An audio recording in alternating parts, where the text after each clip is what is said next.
Hello everyone, आज हम videos के माध्यम से कन्या राशि वालों के लिए सितंबर का माह किस प्रकार से फल प्रभाव देने वाला होगा, इन चीज़ों पे हम चर्चा करने वाले हैं। साथ ही इन चीज़ों को भी देखेंगे कि आप सबके लिए जो कन्या लग्न की पत्रिका है या कन्या राशि के लोग जो हैं, इनके लिए ग्रह का प्लेसमेंट, ग्रह की दृष्टि किस प्रकार से होगा, इन सभी चीज़ों पे हम आज मेंशन करेंगे और इसको बृहद रूप से चर्चा करेंगे।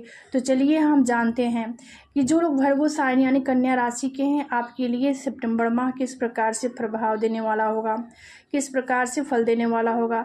तो देखिए, जो लोग कन्या राशि के हैं, कन्या राशि के जातकों के लिए सितंबर का महीना शुरुआती में थोड़ी सी भाग दौड़ भरा होगा। वही इस दौरान आपको घर और बाहर दोनों जगह थोड़ा सा अपना जिम्मेदारियों निभाने के लिए आपको अधिक एफर्ट लगाना होगा।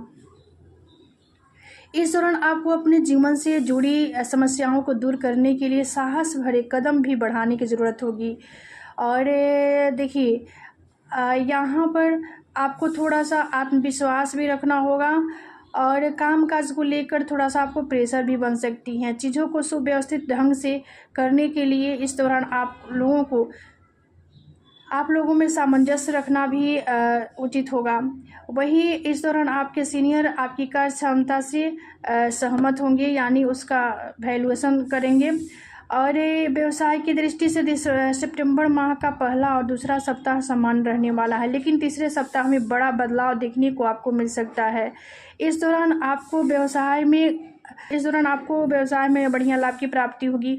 वही आप अपने पुराने कर्जे को चुकाने में भी कामयाब होंगे, यानी कोई ऋण है, कोई कर्जा है तो उसको आप चुका सकते हैं। देखिए, यहाँ पर हम इन चीज़ों को भी जान लेते हैं कि आपकी पत्रिका के अकॉर्डिंग ग्रहों का प्लेसमेंट, ग्रह का दृष्टि किस प्रकार से रहने वाला है, इन चीज़ों को भी जानेंगे। तो चलिए जानते हैं। देखिए, जो लोग कन्या राशि के हैं, कन्या लग्न के हैं, उनके लिए देखिए लग्न में ही शुक्र और केतु हैं, और वही द्वादश भाव में सूर्य और बुध का युक्ति कंजक्शन है, षष्ठ भाव में शनि है, सप्तम भाव में राहु हैं और गुरु का प्लेसमेंट नवम भाव में है।